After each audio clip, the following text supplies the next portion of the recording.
มื้อนี้พ่อแม่ก็มานำมื้อนี้คือจะไปยินดีน้ำป้าเนาะไปเบิ่งก่อนนะว่าได้เนาะไปเบิ่งก่อนนะว่าเห็นป้าเราไล่หนังน้ำแน่พาเราไปน้ำบ่มาแดงนี่อันดูไล่กันเรามาได้ให้เลยก็เมื่อยเลยก็ไม่ได้ไปบ่ห้างเนาะมันก็จะมีตัวไร่ตัวบ่มีตัวไร่ตัวบ่น้ำแน่แหละจากที่เบิ่งนี่แต่เช้านี่ก็เบิ่งไปคันว่ามันสิเป็นจังไดก็ได้หั่นนะมีแต่ว่าเอ้าภาวนาให้เราได้หั่นแหละ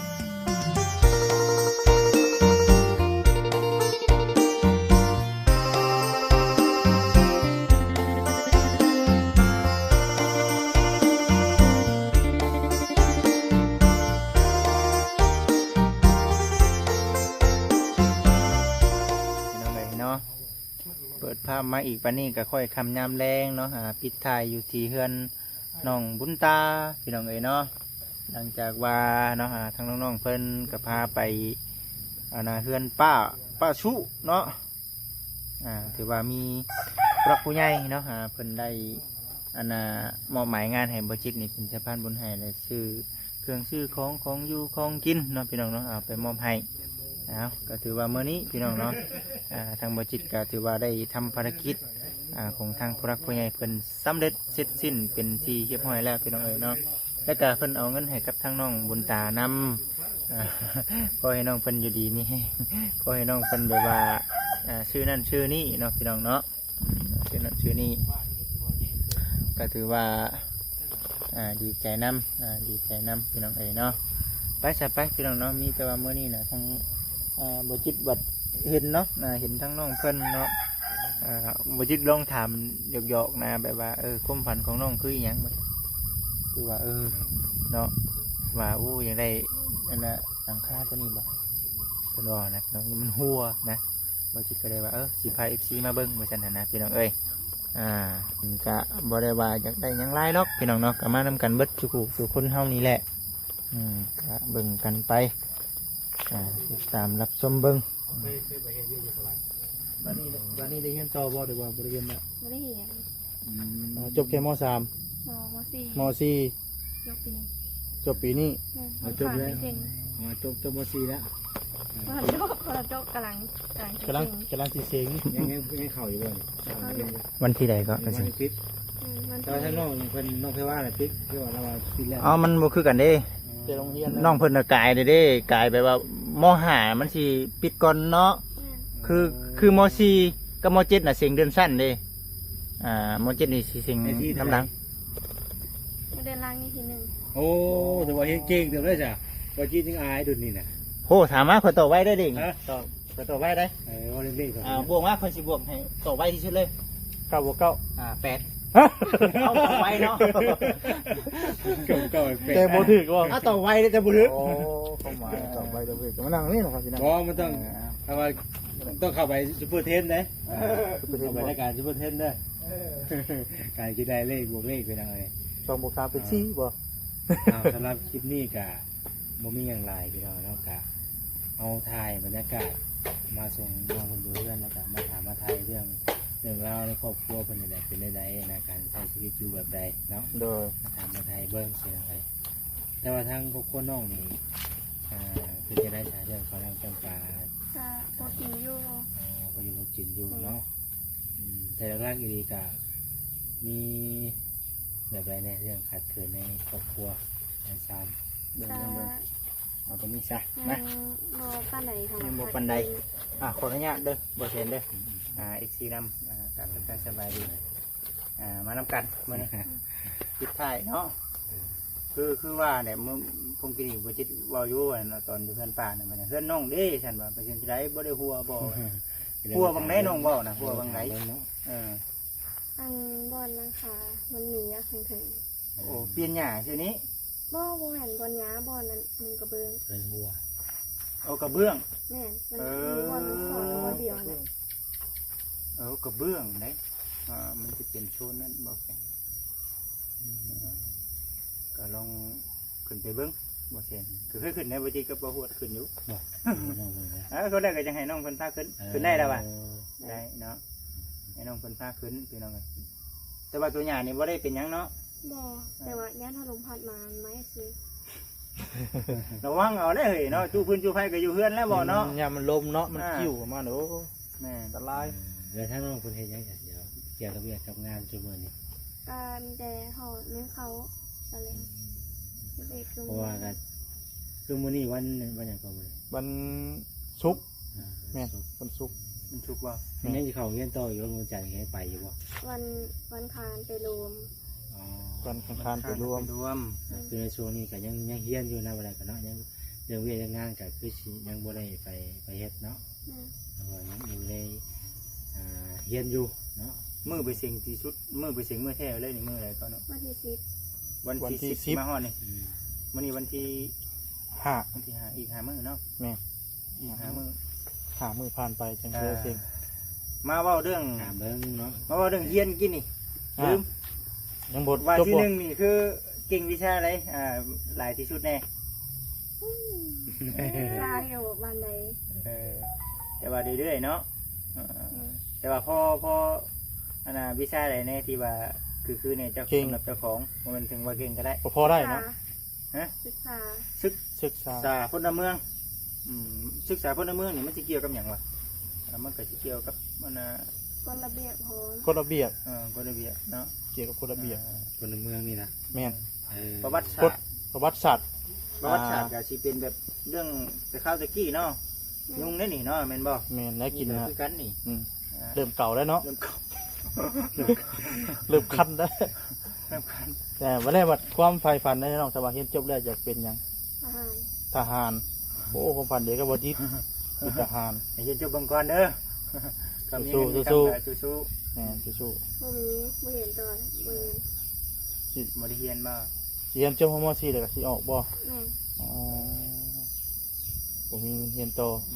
เขาขึ้นห้องขึ้นห้องสูงไปเรื่อยในค่าใช้จ่ายการเรียนในแพงบ่ แพง มันก็ขึ้นไปเรื่อยๆได้ป่ะเสียน แม้ว่าเขามีค่าใช้จ่ายแบบไรอย่างเงี้ยเนาะแต่ว่าเขาขึ้นไปเรื่อย มันก็มีรายใหญ่แบบเช็คยังเป็นยัง จะมีแบบ เป็น เด้อ แล้วเก็บสิบ่ ค่าพึ่งค่าโซค่านี่บ่นี่ บ่ นี่ นั นี่ บอันนี้บ่นับ สมมติเนาะสมมติว่าคือเปิดสุขีนไหมใช่บทที่มันจะฮะนางผู้นั้นอธิบายบทเดี๋ยวคุณดาอีซีบท มันสิคือกันแต่ผู้หญิงสิเสียแพงกว่าผู้ชาย แม่น คือว่าฉันตีนสินก็ต้องได้เสีย อ่า ป้ายชื่อโบย โบย บ่มีบุกอะไร มันมีก็ได้บ่ โบทางไงเฮียนนี่บ่ได้เด้ผิดเด้ มีโบเนาะ โบเด็บยาวนี่ เอากัน บ่ได้ยาวบ่เด็กก็เกิบ ให้ก็คู่ได้เป็น เดี๋ยว ตรวจสอบเนาะ ตรวจสอบ มันจะมีอันน่ะยังก็เสียค่าเทอมแต่หัวปีนึงเท่านั้นเท่านี้จาก300,000เป็น400,000จาก500,000ขึ้นไปแบบนี้เนาะ เทิบขึ้นแต่ละสั้นที่นั่น ช่วง เนาะ แรกน่ะสิเบิดหลาย อ๋อสั้นสูงเลยที่น้อยบ่ แต่มันก็สิ อิงตามบ่ จริงตามมันก็สิขึ้นไปเรื่อยๆเห็นแล้วเนาะยิ่งช่องยิ่ง แล้ว นะ ก็สิบ่ใช่แบบไปบ่ฮอดพุ่นนะมันก็เลยแบบว่าเอาขึ้นห้องไปเรื่อยๆมีค่าใช้จ่ายสูงบ่นั่นนี่บ่ สำหรับโบจิตน่ะยิ่งนะขึ้นไปห้องสูงเท่าใดยิ่งเสียหลายกว่าเก่า คือว่าได้คือจังว่าเสียนว่าได้คือข่อยกับบ่ฮอดพุ่นบ่ข่อยก็จบแค่ป คันบ่มีเงิน แชร์กูหาเครื่องวะ .2 แล้วก็อยู่ไทยกับพออยู่ไทยกับป .3 สินะ มันก็เลยบ่ฮู้ว่าเฮาขึ้นไปฮอดมอเฮาอย่างไรนั่นนี่นะครับบ่ใช่บ่ได้ฮอด ก็เลยบ่ฮู้ว่าเรียนฮอดมเท่านั้น ไปไทยก่อนพี่ทำอะไรแต่ละเพราะฉะนั้นก็บ่ได้อยากออกเรียนหรอกแต่ว่าพอไงเพิ่นพาไปไทยก็ได้ไปงานน้ำเพิ่นดีนะก็ได้ออกมาเลยแต่ยังบ่ได้อยากออกเรียนเด้ คนจำ เป็ เป็น น ว่า เนาะ เห็นพ่อแม่เพิ่นไปไทยทำงานกันเฮาก็อยากไปนำบัดนี้ บ้านเฮาพี่น้องเอ้ยเนาะก็สิประมาณนั้นแหละก็คือว่าทำเพียนจบก็ดีเนาะได้ใบประกาศมาเบิ่งสำหรับว่าที่น่ะจักป้าไปใช้เดี๋ยวนี้ เดี๋ยวประกาศเนาะ จักป้าไปใช้ใบประกาศกัน เฮาก็รอบรรยากาศจังหน่อยครับ เพื่อน ไป เนาะ แนะนำให้ FC เบิ่งว่า นุ่มกินอะไร ปันใด เต็งบ่ได้เนาะ ว้ายเฮ้ย นอกจาก มันเริ่มค่ำแล้วมันเริ่มแบบนี้ด้วยมันเริ่มมืด ประตูปงเยี่ยมก็ยังบ่ได้บ่บ่น้องนอนอยู่นี่บ่อ้าว เยี่ยมของเยี่ยมนี่ เฮ็ดเองได้นี่บนผู้สาวนอนบัดเฮงบ่มีปงเยี่ยมเฮ้ยบาดนี่ อันนี้ของประชาชน นอนโอ้ม มีตู้ไว้ตะกอนเพิ่นอันนั้นเพิ่นยังถามว่าเอ้าเพิ่นขายเครื่องบ่ แต่ว่าเราเปิดไฟไว้ตลอดเลยบ่เช่น มีตังค์ บ่มี เดี๋ยวมันตายได้ยังตู้เอามาเซ่เนาะพี่เซ่เลย ขออนุญาตให้พี่น้องเด้อ บ่มีแนวแซก็เปิดไว้เนาะ ป้าพอชิดบ่เห็นบ่ โอ้เกิน งานคนที่เขาความใหม่ได้เนาะ เครื่องครัวใหม่แล้ว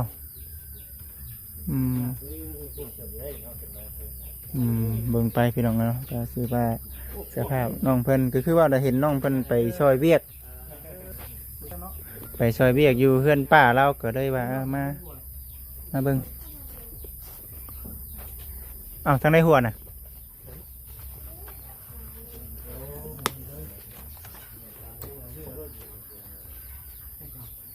อะไรก็ ชื่อนี้เนาะนี่จะปองเองโอ้มันเก่าแล้ว เราสามารถใช้หยังได้สังกะสีบ่ เอานั่นแผ่นปิดมันก็นั่นคือเก่าเลยมันจริงมันกินบ่ได้ สิใช้สังกะสีจักแผ่นจ้ะ ดิ้นอะไรเลยก็เอาไปเร็วนี่ก็ สีบ่ได้ 4เพ้น สีบ่ มันเป็นสังกะสีแต่ข้าวตะกี้คุณได้นี่โอ้ยโทษ 12ฟุตบ่ อ๋อแม่นเด้อ มีบัวนี่ 12 หม่องลบมันนะหม่อง อื โต มคิดว่าบ่ดังซะดอกเนาะขี้เมี่ยงกินเนาะ กินนะ ประมาณ 3-4 แผ่นบ่ 4เพ้น เอา 12เนี่ย กะสีประมาณนั้นแหละพี่น้องเอ้ย เสียเพิ่น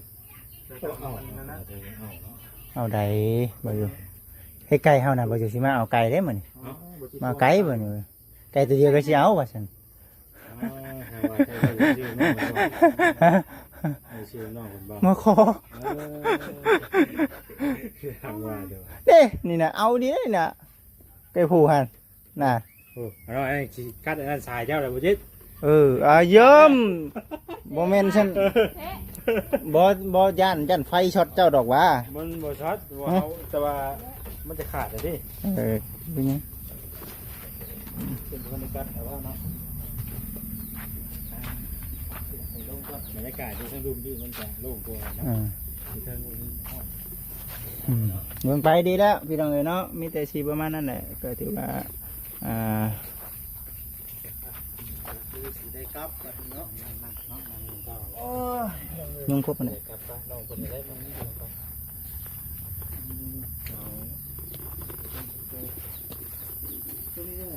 ราก็เลยน้องต้องกลับกับบริษัทมาต้อนน้อง เวลา บ่ได้ซื้อขนมเนาะซื้อขนมกินเด้อนะ โอเค บ่ลายเด้อเนาะ โดย เป็นบ่ได้สินำสินายกินสินำเลย อ้ายบ่มีแล้วนี่ เป็นเรื่องเนาะอาทิตย์มีอะไรวะ ให้เราแล้วให้เราแล้วเป็นเงินจำนวนเท่าไหร่กว่า พ่อส่ง 200,000กีบเนาะพี่น้องเนาะ ก็ผู้ใหญ่เพิ่น ทำยังไงเพิ่นได้ บ่ เป็น แต่ก็ดีใจแล้ววันนี้ก็ได้ที่ว่าเห็นทางป้าเพิ่นได้รับการช่วยเหลือเนาะ โดย บ่คิดเจ้าไปพูดจักได้เลยคือตะโบดี จะเป็นทั้งมาให้อ้ายก็ได้มาเพิ่นมักแท้ๆเลยอันแนวเพิ่นบ่อยากให้อันน่ะกัดหั่นนะ อยากหยอกได้ ได้ยอกได้งกเด้อ คือแต่ทีแรกน่ะทางบ่จิตได้พัวพันกับทางบ่ฮวดเนาะบ่ฮวดแหละคือมีคลิปเนาะคลิปที่ว่าทั้งบ่ฮวดเพิ่นไปถ่ายน้องเพิ่นกับป้าหั่นแหละพอได้พัวพันกันว่าได้ประสานงานกันแล้วนะ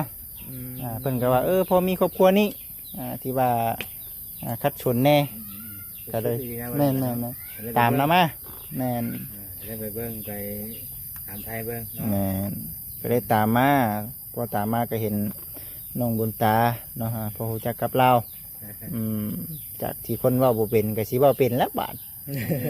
แม่นบ่ตะกี้เป็นได้อายบ่ตะกี้เดี๋ยวนี้บ่อายแล้วล่ะว่าเฮ้ย โยอาย ดีบ่ได้ ดีบ่ได้ได้จื้ออยู่ว่ามาแต่ละคนนี่มีไผในนี่บ่ตีคือ คือชาว อ้าวไผนี่ชื่อว่าใดอันนี้เด้ ชื่อลืมไว้เท่สิเจ้าเฮ้ยบ่ใช่บอกบ่ซื้อนะ แต่บ่จักล็อกว่าเราชื่อว่าเซน อ๋อแฟนบอก บ่แสน ตามในช่องอะไรเด้อตามในช่อง YouTube นั่นแหละ สาดี บ่ซาดีสาหรือซา สา สาเด้อบ่ซาดีมื้อหน้าสิพาบ่ฮวดมานำคันว่าเราอันนั้นก็ได้เรา เข้ามาเลยบ่เนาะเมาวันนั้นพวกเราเข้ามาเลยบ่ กับโบไม่ได้มาเลยเลย รู้จักกับเราเท่าอันจักปีละ ประมาณ1 ปีแหละ อืม รู้จักก็คือไม่ได้มาถ่ายกัน บ่ได้ถ่ายแบบนี้บ่อืมบ่ทางเฮาเองก็เห็นทางที่เด็กหรอกที่เด็กเริ่มต้นน้องเพิ่นพาไปหาทางในป่าก็เลยว่าอ่ะรู้จักกับน้องเพิ่นเลยเนาะไอ้นี่ก็จำเป็นที่บ่ได้อายกล้องว่าซั่นพี่น้องเออ ไปใช้ได้เด้อสิพากันกลับก่อน บัดนี้เนาะ เจ้าดิ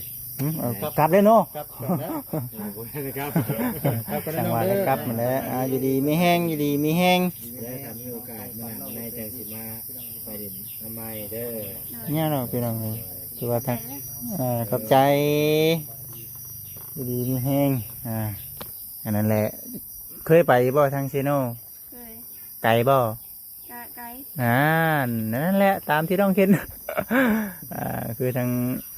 เราเองก็ถือว่าใช้เวลายาวพอสมควรพี่น้องแต่ว่าเฮ็ดได้จ้ะคือมันก็ถามว่าไกลดีบ่สำหรับผู้เฮาเคยไปนี่บ่ไกลได้เนาะ แม่ บ่ไกลคือแถวนี้คือธรรมดาเนาะขึ้นไป10 ปูนเท่านั้นแห่งไกลแล้วล่ะพี่น้องเอ้ยเนาะมีแต่ว่ามื้อนี้นอนเฮือนจักคนมานี่ นอนผู้คน5 คน 5 คน พ่อแม่ก็มา มื้อนี้พ่อแม่ก็มานำมานี่ แม่ คือจะไปยินดีน้ำป้ายเนาะไปเบิ่งก่อนนะว่าได้เนาะไปเบิ่งก่อนนะว่าเห็นป้าเล่าไล่หนังน้ำแน่พาเราไปน้ำบ่อมาแดงนี่ ดูไล่กันเรามาได้ให้แล้วก็มีเมื่อยแล้วก็ไม่ได้ไป บ่อาจารย์ว่าพาแม่ไปบ่แต่ละเทื่อ ไปอยู่ พาเราไปมันบ่นั่นแหละพี่น้องเอ้ยเนาะก็ดีแล้วสำหรับวัจิบดีที่มาถ่ายเราตัวหนึงเนี่ยผู้รักผู้ใหญ่เพิ่นคิดเห็นแล้วก็เอ้าว่าซั่นดีใจนํ ดีใจคือกัน ดีใจคนแรกก็มีแต่ว่าภาวนาในเรื่องกระตอบเล่าหั่นแหละคือเขาเบิ้งอะไรน้องแบบถ้าถามว่ามีงบเนาะซื้อสังกะสีใช่ก็เขาก็ซื้อได้อยู่ แม่แต่ว่ามันแล้วนะ แม่นเดี๋ยวมันสิเสียหลายเนาะเสียหลายของ ถ้าหากว่าเขาเอาเงินตัว30 ล้านเฉพาะแต่สังกะสีซื้อสมมติว่ามีงบปานนั้นเนาะแล้วเขามาเอามาเห็ดกระตุงกระตอบให้เราคือสีแบบว่าอุ่นใจกลัวเพราะฉะนั้นนะตรงนี้ก็คือสี เพราะว่าอันนั้นก็มันเป็นกระหึ่งเลย กับเขากับโบจักก็ไม่สังกะสีมันสิคูลงมาใช่เมื่อใดได้ไหมมันหาวบ่ได้ก็เฮือนนั้นมันสูงอยู่นี่เนาะสูงอันน่ะบนเพื่อนมันยังเกาะพี่น้องเขาขึ้นไปทั้งเทิงนะ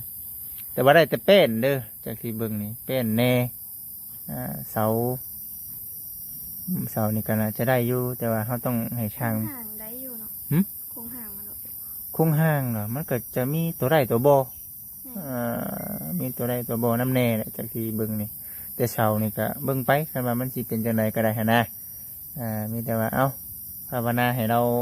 ได้หั่นแหละ ไปสันเด้อน้องเด้ออยู่ดีมีแห้งขอให้นอนรับพันดีขึ้นนี่พันหยังให้ ขอบใจยังรู้ ถามเบิ่งเด็กได้อมื้อนี้ได้ พันกันลืมนะ โอเคมาเอาสบายดี